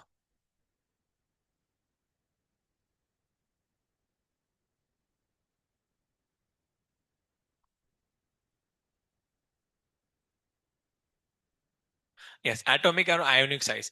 एटॉमिक और आयोनिक साइज के लिए कुछ इंपॉर्टेंट चीजें हैं जो मैं आपको ऑलरेडी पढ़ा चुका हूँ पीरियोडिक टेबल में, मैं फिर से बताता हूँ, ध्यान से सुनना। अगर नंबर ऑफ प्रोटॉन्स बढ़ते तो जेड इफेक्टिव बढ़ेगा। क्या बोला, नंबर ऑफ प्रोटॉन्स बढ़ने से क्या बढ़ता है, समझ में, जेड इफेक्टिव मतलब न्यूक्लियस का पुल। जेड इफेक्टिव क्या होगा, न्यूक्लियस का पुल। समझ में आएगा, न्यूक्लियस कितना अपने तरफ खींचता है। न्यूक्लियस अब जेड इफेक्टिव बढ़ेगा, न्यूक्लियस अपने तरफ खींचेगा तो लास्ट इलेक्ट्रॉन को खींचेगा, तो साइज क्या होगा, छोटा। तो जेड इफेक्टिव के बढ़ने से साइज क्या होगा, छोटा। जेड इफेक्टिव बढ़ता कैसे, नंबर ऑफ प्रोटॉन्स के बढ़ने से। समझ में आया सब लोगों को, बहुत बढ़िया। अब शील्डिंग की बात करेंगे, शील्डिंग के बढ़ने से साइज बढ़ जाएगा। शील्डिंग के बढ़ने से साइज क्या हो जाएगा, मतलब अगर स्ट्रॉन्ग शील्डिंग होगी, है ना, गुड शील्डिंग होगी, गुड शील्डिंग से साइज बढ़ जाता है। और पुअर शील्डिंग से साइज कम होता है, पुअर शील्डिंग से साइज क्या होगा, कम। समझ में आएगा, गुड शील्डिंग से साइज क्या हो जाएगा, बढ़ जाएगा। पुअर शील्डिंग से साइज क्या होगा, कम। अब शील्डिंग अच्छी कब होती है, जब इलेक्ट्रॉन एस और पी में जाएगा शील्डिंग इंक्रीज होगी। और इलेक्ट्रॉन अगर क्या बोल सकते हैं डी और एफ में बढ़ेगा तो शील्डिंग क्या होगी, पुअर होगी, कम होगी। समझ में आया। तो ये कुछ फैक्टर्स है, ये आपको याद रखने हैं भैया, शील्डिंग के बारे में और जेड इफेक्टिव के बारे में। इससे आपको बहुत सारी चीजें में हेल्प होगी। सब पीरियोडिक टेबल में मैं पढ़ा चुका हूँ ऑलरेडी आपको। ठीक है, मैंने आपको गुड शील्डर्स बैड शील्डर्स पढ़ाया था। गुड शील्डर एस और पी होते हैं, और बैड शील्डर क्या होते हैं, डी एंड एफ। ये सब पढ़ाया तुम लोग को अच्छे से। शील्डिंग होता है क्या, जाके एक बार पीरियोडिक टेबल में देखना, सब समझ में आएगा। फिर भी नहीं समझ में आया तो फिर से देख लो। दो फैक्टर है, जेड इफेक्टिव और शील्डिंग, दो फैक्टर है। जेड इफेक्टिव वाढले की साईज काय होतं, कमी. आणि शिल्डिंग वाढलं की साईज काय होतं, वाढतं. आणि शिल्डिंग कमी झालं की साईज कमी होणार, बरोबर. आता शिल्डिंग कमी कसं होतं, ज्यावेळी डी मध्ये इलेक्ट्रॉन पडतात, त्यावेळी डी आणि एफ मध्ये इलेक्ट्रॉन पडल्यानंतर शिल्डिंग जे असते ते काय होणार, कमी होणार. शिल्डिंग कमी झाली की साईज पण काय होणार, कमी. बरोबर का. यस, आता लक्ष द्यायचे. फॉर एग्जाम्पल मैं 3D सीरीज की बात करता हूँ। 3D सीरीज में देखो, स्कैंडियम, टिटेनियम, वैनेडियम, मैंगनीज। अगर आप अक्रॉस द पीरियड देखोगे साइज कम होना चाहिए। हाँ, पर देखोगे मैंगनीज से कम होता है, फिर सडनली हल्का सा बढ़ जाता है, ऐसा क्यों हुआ। तो ध्यान से देखेंगे, ध्यान से समझना, देखो जरा। स्कैंडियम में 3D में डी में एक इलेक्ट्रॉन है। ये यहाँ पे आप अटकोगे, इसलिए ध्यान से सुनना। ये यहाँ पे बच्चे लोग बहुत गलती करते हैं, सुनो। डी में एक इलेक्ट्रॉन, इसके डी में एक इलेक्ट्रॉन है, सही है। इसके डी में कितने हैं, दो। इसके डी में कितने हैं, तीन। इसके डी में पांच, इसके भी डी में पांच। अगर आप देखोगे नंबर ऑफ डी इलेक्ट्रॉन्स बढ़ रहेगा। समझ में आया, बहुत बढ़िया। अब डी में इलेक्ट्रॉन्स बढ़ रहे हैं, बट अगर आप देखोगे तो डी में इलेक्ट्रॉन्स बढ़ने से साइज क्या हो रहा है, कम हो रहा है। साइज क्या होगा, बिकॉज डी में इलेक्ट्रॉन जब बढ़ते हैं तो शील्डिंग कैसी होती है, पुअर। सही है, शील्डिंग कैसी होगी, पुअर। और पुअर शील्डिंग तो हो गई, बहुत अच्छी बात है। बट एक और फैक्टर बहुत इंपॉर्टेंट है। अगर आप देखोगे यहाँ पे प्रोटॉन्स 21 है, यहाँ पे प्रोटॉन्स 22 है, यहाँ पे प्रोटॉन्स 23 है, यहाँ पे 24 है, यहाँ पे 25 है। तो जब प्रोटॉन्स बढ़ेंगे तो जेड इफेक्टिव बढ़ेगा, कम होगा, बताओ जरा। प्रोटॉन्स बढ़ने से जेड इफेक्टिव क्या होता है, बताओ, बढ़ेगा। अरे बताया था ना, प्रोटॉन बढ़ने से जेड इफेक्टिव क्या होगा। तो अगर जेड इफेक्टिव बढ़ता है तो साइज का क्या होता है, कम। तो यहां देखो जरा, जेड इफेक्टिव बढ़ रहा है क्या, हाँ। और अगर जेड इफेक्टिव बढ़ रहा है और शील्डिंग कैसी हो रही है, पुअर। शील्डिंग कैसी हो रही है, पुअर। समझ में आएगा। तो बहुत बढ़िया, शील्डिंग हो रही है पुअर और जेड इफेक्टिव बढ़ रहा है, तो इससे जेड इफेक्टिव के बढ़ने से और शील्डिंग के पुअर होने से साइज कम हो रहा है क्या। तो अब देखो जरा, मैंगनीज तक कोई प्रॉब्लम नहीं आता, क्यों नहीं आता, देखो जरा। अगर मैं एक डी ऑर्बिटल बनाता हूं तो डी ऑर्बिटल आप ऐसे ड्रॉ करते हो, एक इलेक्ट्रॉन गया तो ऐसे जाएगा, है ना। तो डी ऑर्बिटल अगर मैंने ड्रॉ किया तो डी ऑर्बिटल को जब मैं ड्रॉ करूंगा तो मैं कुछ ऐसे ड्रॉ करूंगा, एक इलेक्ट्रॉन ऐसे, दो इलेक्ट्रॉन, तीन इलेक्ट्रॉन, चार इलेक्ट्रॉन, पांच इलेक्ट्रॉन। पांच इलेक्ट्रॉन तक कोई प्रॉब्लम नहीं आती। सिक्स इलेक्ट्रॉन सेम ऑर्बिटल में जाता है, तो यहाँ पे एक ही डी ऑर्बिटल में ऑलरेडी पांच इलेक्ट्रॉन है। सिक्स इलेक्ट्रॉन आने से हल्का रिपल्सन बढ़ता है। हल्का क्या बढ़ेगा, 3% क्यों बढ़ता है, जैसे मैं आपको बताया था। एक ही गली में ऑलरेडी पांच छह लड़कियां रहती है, ऊपर से बाहर से एक और लड़की आती है, मैंने लास्ट टाइम एग्जांपल दिया था तुमको। तो लड़कियों में क्या होता है, भांडन होती है, सही है क्या, बहुत बढ़िया। क्यों भांडन होती है, बिकॉज बीचिंग करते गर्ल्स लोग। यहाँ हम एक दूसरे की बीचिंग करते हैं तो फिर बाद में पीछे से जो है बातें होती है और भांडन बढ़ जाती है। क्लियर हो गया, बहुत बढ़िया। तो यहाँ पे जब तक अकेले अकेले रहते कोई भांडन नहीं होती, बट जैसे ही सेम डब्बे में लड़कियां आने लग जाती, सेम इलेक्ट्रॉन आने लग जाते हैं, तो हल्का हल्का रिपल्शन होता है। अब देखो जरा, अगर मैं 25 से आयरन में जाऊंगा तो आयरन में 26 प्रोटॉन होंगे क्या। अब ध्यान से सुनना, मैं क्या बोलता हूं, एक एक बातों को ध्यान से सुनना। प्रोटॉन के बढ़ने से जेड इफेक्टिव का क्या होगा, बताओ। जेड इफेक्टिव के बढ़ने से साइज का क्या होगा, साइज क्या होगा, साइज कम होना चाहिए। बट डी में अगर सेम डब्बे में इलेक्ट्रॉन गया तो हल्का रिपल्शन होगा। रिपल्शन होने से साइज का क्या होगा, बढ़ेगा। तो रिपल्शन से, डी में इलेक्ट्रॉन जाने से रिपल्शन हुआ, रिपल्शन से साइज बढ़ा। और जेड इफेक्टिव से साइज क्या हुआ, कम। और दोनों का क्यूमुलेटिव इफेक्ट देखोगे तो जितना साइज में डिक्रीज आना चाहिए तो उतना आता नहीं, हल्का सा डिक्रीज आता है। हल्का सा क्या आएगा, आयरन में। समझ में आया। बट अगर मैं बात करता हूं इसकी डी 7 की, तो डी 7 में आप देखो जरा, ऐसे लिख दूंगा कि मैं, ठीक है। और प्रोटॉन कितने होंगे बताओ जरा, 27। अब प्रोटॉन बढ़ने से क्या होगा, बताओ जरा, प्रोटॉन बढ़ने से क्या होता है। जेड इफेक्टिव बढ़ता है, जेड इफेक्टिव के बढ़ने से क्या होता है ना। और डी में अगर दो दो सेम डब्बे में, तो रिपल्शन बढ़ेगा क्या। अब जितना रिपल्शन से साइज बढ़ेगा, उतना ही जेड इफेक्टिव से साइज क्या होगा, कम। इसलिए आप देखते हो आयरन और कोबाल्ट का साइज सेम है, आयरन कोबाल्ट का साइज क्या आएगा, सेम। समझ में आएगा।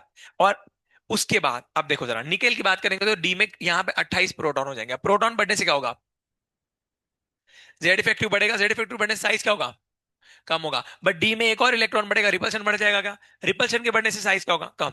इसलिए बढ़ जाएगा। तो रिपल्शन से साइज बढ़ेगा, जेड इफेक्टिव से कम होगा, दोनों एक दूसरे को इक्विलिब्रेट कर देंगे, इसलिए फी कोनी का साइज सेम होता है। फी कोनी का साइज क्या होगा सब। और ये याद मैंने आपको कहां पे लिखवा के दिया था, बताओ जरा, मैंने कहां लिखवा था फी कोनी का साइज सेम होता है, बताओ। Which topic I wrote it down. Ferromagnetism, बहुत बढ़िया। फेरोमैग्नेटिज्म में मैंने आपको बताया था, क्या बताया था कि कोई नहीं बेटा, हो जाता है, बट गुड ट्राई। ठीक है। यस। सो कहने का अर्थ ये है कि फेरोमैग्नेटिज्म में मैंने आपको बताया फीकोनी का साइज क्या होता है, सेम। बहुत बढ़िया। अब कॉपर में देखेंगे, कॉपर में एक प्रोटॉन बढ़ गया क्या, हाँ। बट डी में कितने हो गए बताओ जरा, 10। सही है ना। तो डी में 10 है, तो प्रोटॉन एक बढ़ा और रिपल्शन डबल से बढ़ गया क्या, तो इसलिए हल्का सा साइज क्या हो जाएगा, बढ़ जाएगा। और जिंक में कुछ स्टेबिलिटी के रीजंस होते हैं, तुम लोगों को सिलेबस में नहीं है, बट जिंक में और साइज हल्का सा क्या हो जाएगा, बढ़ जाएगा। तो आपको ये ग्राफ समझाने के लिए मैंने बता दिया। बट आपको क्या याद रखना है वो मैं बताता हूँ, ध्यान से सुनो जरा, क्या याद रखना है आप लोग को। याद क्या रख रहे हैं इस ग्राफ में से, ग्राफ में से कुछ चीजें याद रखनी है। पहली चीज तो आपको याद रखनी है, सुनो जरा। स्कैंडियम से लेके मैंगनीज तक साइज कम होगा, क्या बोला मैंने, स्कैंडियम से लेके मैंगनीज तक साइज क्या होगा, फीकोनी का साइज सेम होगा। फीकोनी का साइज क्या रहेगा, सेम रहेगा। और क्या बोलते हैं, कॉपर जिंक का साइज क्या हो जाएगा, बढ़ जाएगा। बस खाली इतना ही आपको याद रखना है, ठीक है। बाकी अगर इसको डिटेल में समझोगे तो ये वाले पार्ट में देखो साइज कम हो रहेगा। तो जहां पे इसको नींद आ रही, इसको उठाओ। क्या नाम बेटा तेरा, राज नंदनी बेटा, ठीक है। इतना बड़ा नाम है, देखो बीच में पॉज लेना पड़ता है, राज फिर नंदनी बोलती है। क्लियर है, ध्यान दे बेटा। हाँ।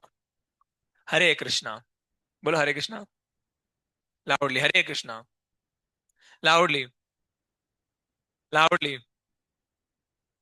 मरे मन में है ना, जोर से बोलना नहीं चाहता। ठीक है, ध्यान दो सर अब।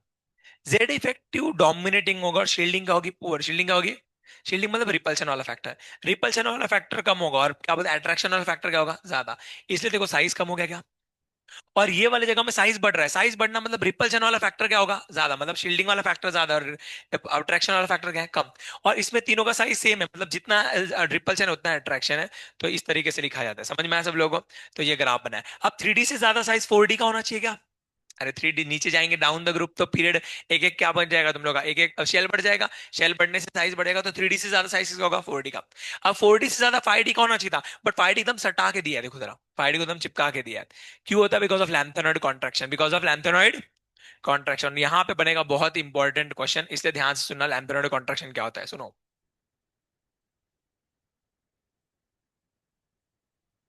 अगर आप देखोगे यहाँ पे सीरीज, अगर मैं बात करता हूँ ये कहाँ गया हमारे पीरियोडिक टेबल के एलिमेंट्स, किधर गया।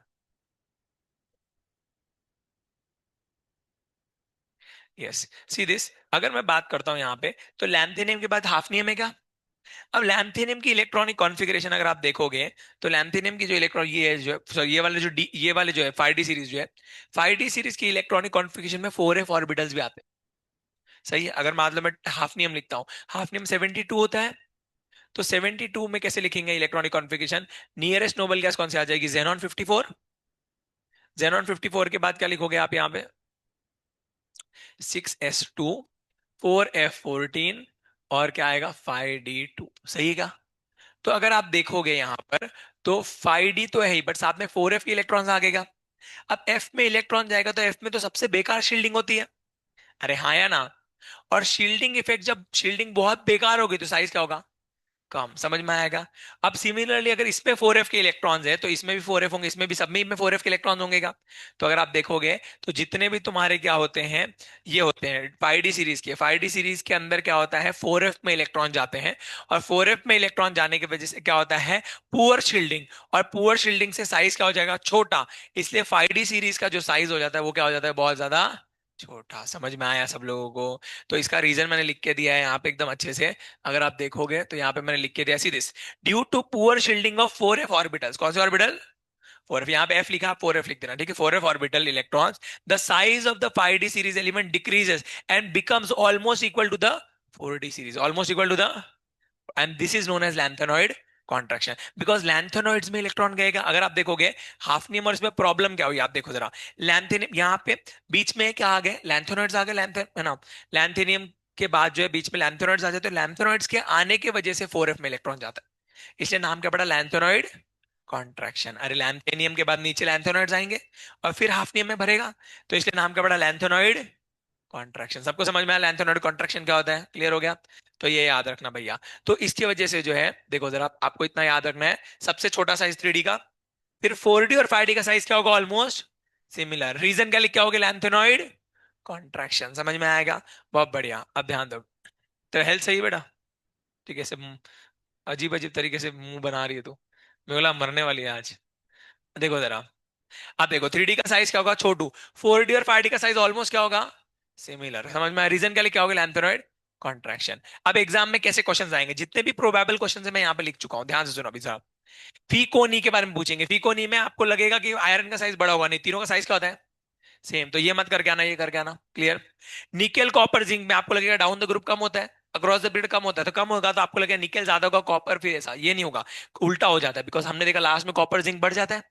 अरे भैया नॉर्मली क्या होना चाहिए, पूरा का पूरा डिक्रीज होना चाहिए नीचे, तो नीचे होना चाहिए, तो ऊपर वाला इनका ज्यादा आना चाहिए, इनका कम आना चाहिए, बट हमने देखा कि कॉपर जिंक में क्या हो जाता है, बढ़ जाता है। तो ये वाला क्वेश्चन आपको पूछते हैं, क्वेश्चन मैंने सारा लिख के दिए, स्कैंडियम से लेके मैंगनीज तक साइज ही होता है, ये भी लिख के दिया है, ठीक है। उसके बाद इफेक्ट ऑफ लैंथेनॉइड कॉन्ट्रैक्शन, ये याद रखना बहुत इंपॉर्टेंट है। इफेक्ट ऑफ लैंथेनॉइड कॉन्ट्रैक्शन क्या होगा, 4D सीरीज के एलिमेंट का साइज 5D सीरीज के एलिमेंट के क्या हो जाएगा, बराबर हो जाएगा, समझ में आया। इसलिए जिरकोनियम का साइज हाफनियम के बराबर हो जाता है, और नियोबियम का किसके बराबर हो जाएगा, टैंटेलम के, समझ में आया क्या।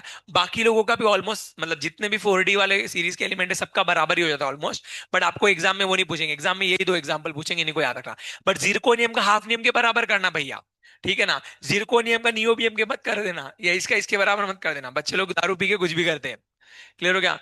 तो ये याद रखना भैया, कैसे याद रखना है, ये याद रखो, जिरकोनियम के नीचे हाफनियम है, इन दोनों का बराबर हो जाएगा, नियोबियम के नीचे टैंटलम है, इन दोनों का बराबर हो जाएगा, मॉलिब्डेनम के नीचे टंगस्टन है, इन दोनों का बराबर होगा, तो जो एक दूसरे के बराबर नीचे, उन दोनों का साइज बराबर करना, समझ में आएगा।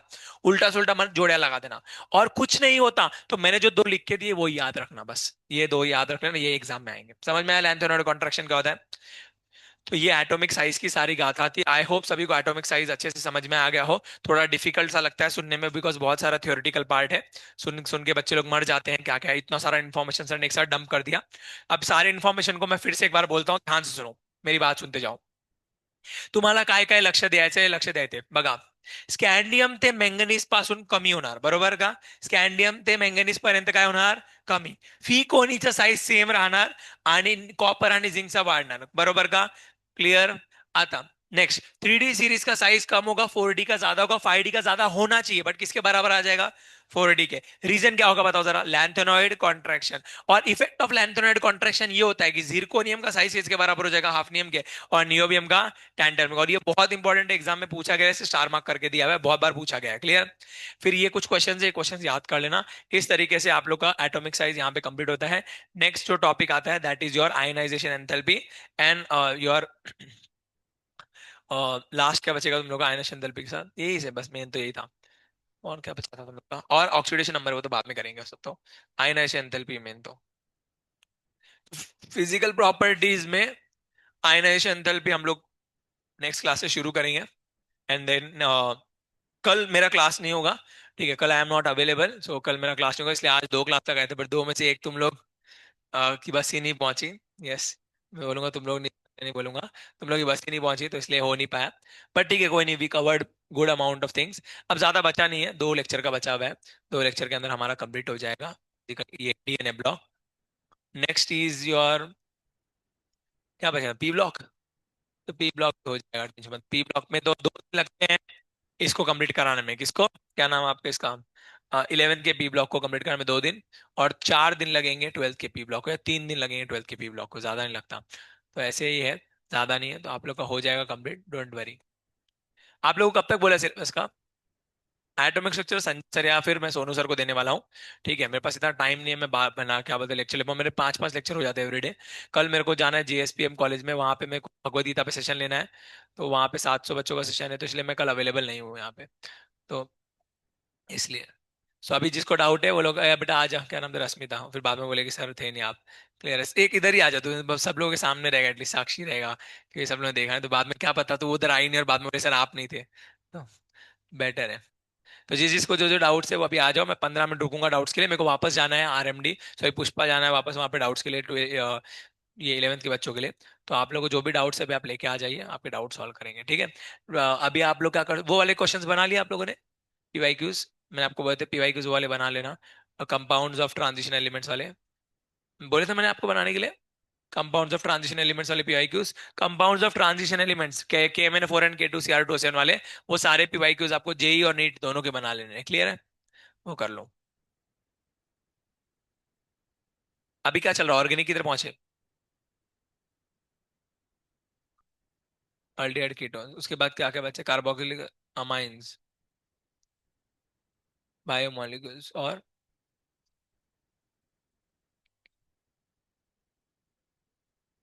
फिर वो प्रैक्टिकल केमिस्ट्री। पीओसी तो सोनू लेने वाला है, I think, practical organic chemistry. ठीक है, कोई नहीं, हो जाएगा तुम लोग का। मेरे को टाइम नहीं देते यार ये लोग ऐसा, वहाँ के लेक्चर्स कंप्लीट होने के बाद टाइम देते हैं, मतलब वहाँ के लेक्चर्स कंप्लीट होते हैं फिर मैं यहाँ पे आता हूँ, या फिर वहाँ के 3-4 लेक्चर लेने के बाद वैसे एडजस्ट करा के देते लेक्चर्स। एक साथ संजय सर को क्या 2-2 लेक्चर मिलते हैं यहाँ पे ऐसे प्रॉपर 1.5-1.5 घंटे के, तो फिर उनका हो जाता है। मेरे को ऐसा प्रॉपर लेक्चर देंगे तो होगा। तुम लोग इवनिंग में आओ ना एक दिन कभी अच्छे से, चलेगा तुम लोगों को? इवनिंग में, शाम, मस्तानी करेंगे। सही में वैसे पढ़ाई होती है, टॉपिक वैसे ही अच्छे से कंप्लीट होता है। अभी पढ़ना शुरू किया थोड़ी देर में बंद हो गया, क्या मजा आएगा। पढ़ना है तो मजा ऐसे आता है। तो अगर तो फिर बोलो हम लोग शाम में करेंगे। शाम को पढ़ोगे मेरे से, रात को सेल्फ स्टडी रखो साइड में। शाम को रखते 7 से 9।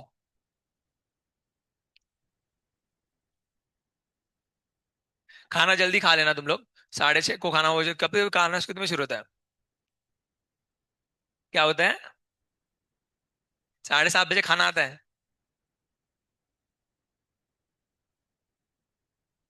आज नहीं लेना रे, पागल हो गया, आज तो मैं भी फ्री नहीं हूँ।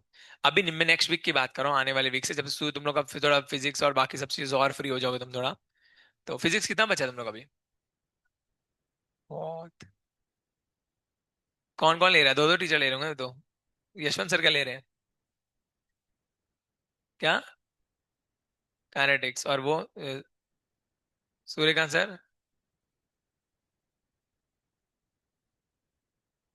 सोच लो बेटा, डिसाइड कर लो। मॉडर्न हो गया? मॉडर्न हो गया, ठीक है, मॉडर्न कौन लिया? वो अच्छा लेते मॉडर्न, टॉपिक है मॉडर्न। इन लोगों को तो शर्मा जी ने पढ़ाया हुआ तुम लोगों को तो, पहले का क्लास में तो। और कौन, अक्षय ने नहीं पढ़ाया तुम लोग एक भी क्लास? अक्षय से भी क्या पढ़ाएगा, हवा में पढ़ाता है सब तुम लोगों को, समझ में नहीं आएगा अक्षय का पढ़ाया हुआ एक भी। तुम्हें से किसने पढ़ा अक्षय से, अक्षय से? तूने तूने नहीं पढ़ा?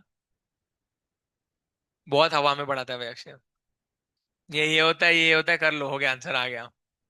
आधी चीजें तो बोलता ही नहीं है। ठीक है, अगर तुम लोग को पॉसिबल होता है तो बताओ, फिर हम लोग एक दिन इवनिंग में लेक्चर रखेंगे, नहीं तो ऐसे रख लेते हैं कि भैया यही सेम सूर्यकांत सर जैसे 5 से लेकर 7:30, ऐसा 2.5 घंटे का, ये 2.5 घंटे का एक क्लास होता है, तो उसमें कुछ टॉपिक कंप्लीट होता है। हाँ, क्या बोल रही है? सुबह तुम लोग की बस जल्दी आती नहीं है, बस आराम से आती है। सुबह रखो, नहीं तो 7 बजे से लेकर 7 से 9। रात को रखना चाहिए। रात को तुम लोग को खाना खिला देना चाहिए 6:30 बजे। 6:30 बजे खाना, 7 बजे से शुरू करो, 9:30 10 तक क्लास रखो। पहले मैं लेता था, कुछ कुछ बैचेस की मैंने ली थी। कितने बजे लिया था, एक बार 10:30 को छोड़ा था मैंने एक बैच को, बहुत मजा आया था। 7 से 10:30, 3.5 घंटे में सब कंप्लीट, सरफेस केमिस्ट्री सब पढ़ा के दिया था, एक टॉपिक पूरा एक ही दिन में, वन शॉट, पूरा सरफेस केमिस्ट्री। फिर मैच दिखाया था बच्चों को, क्रिकेट का उस दिन मैच चल रहा था। फिर रात को छत पे लेके गए, भूत की स्टोरी सुनाई।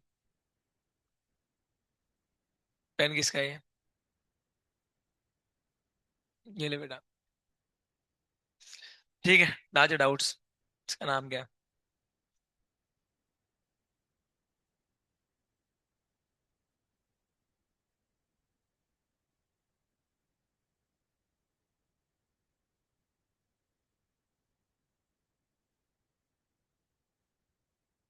तुम लोग जाओ, बाकी लोग का ब्रेक होगा ना आप लोग का। जाओ, जब ब्रेक है तुम लोग का जाओ। ठीक है बेटा, स्टाफ रूम में आ जाए। रहने लोग ब्रेक लोग।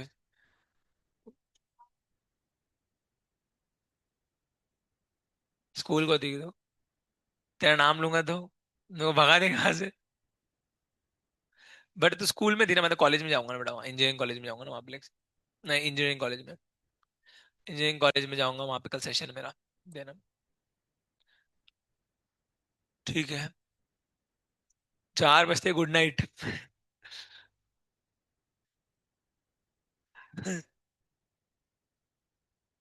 बाउलेट पर। लड़के के मजे हैं यार सही में। कुछ भी हरकतें करती है, पानी थूक देती है, नाक का पानी मुंह में डाल देती है।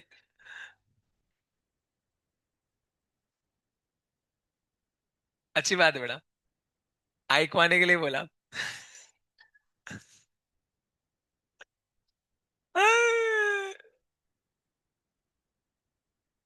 अच्छी लड़की है श्रावणी तो बात।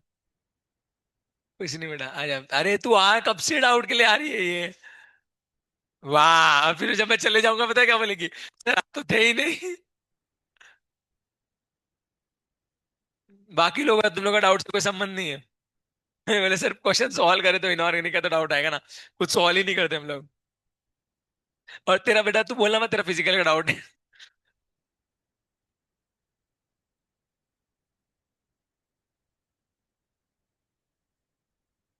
अरे यार, इसको पेन नहीं मिल रहा गरीब को। भाई क्या गरीब बच्चे हैं यार, लोग के पास पेन नहीं है यार।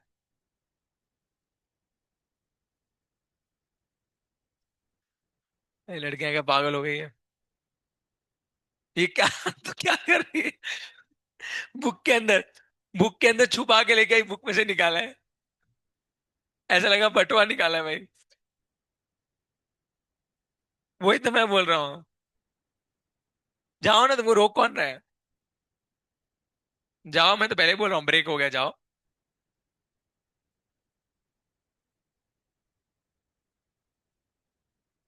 1 नंबर बच्चे यार।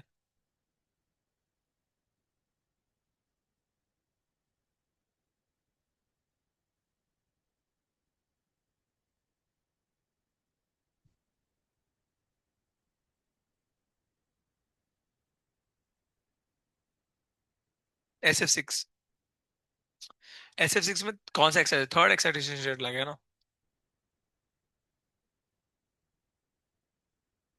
जब मैंने आपको हाइब्रिडेशन सिखाई थी तो एक्साइटेशन के थ्रू सिखाई थी। तो आना चाहिए तेरे को। जाओ जाओ, तुमको जाना, जाओ।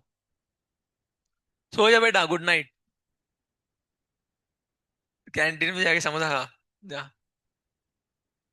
मेरे लिए भी लेना एक, मैं भी आता हूँ खाने। हरे कृष्णा बेटा। ICl3 ना, अभी CH4 है। CH4 को कैसे देखिए? CH4 को, कार्बन को कैसे लिखते हैं हम लोग? 1s2 2s2 2p2, सही है। अब ये बैलेंस इलेक्ट्रॉन पार्टिसिपेट कर। गप्पा ना इथे बघ ना.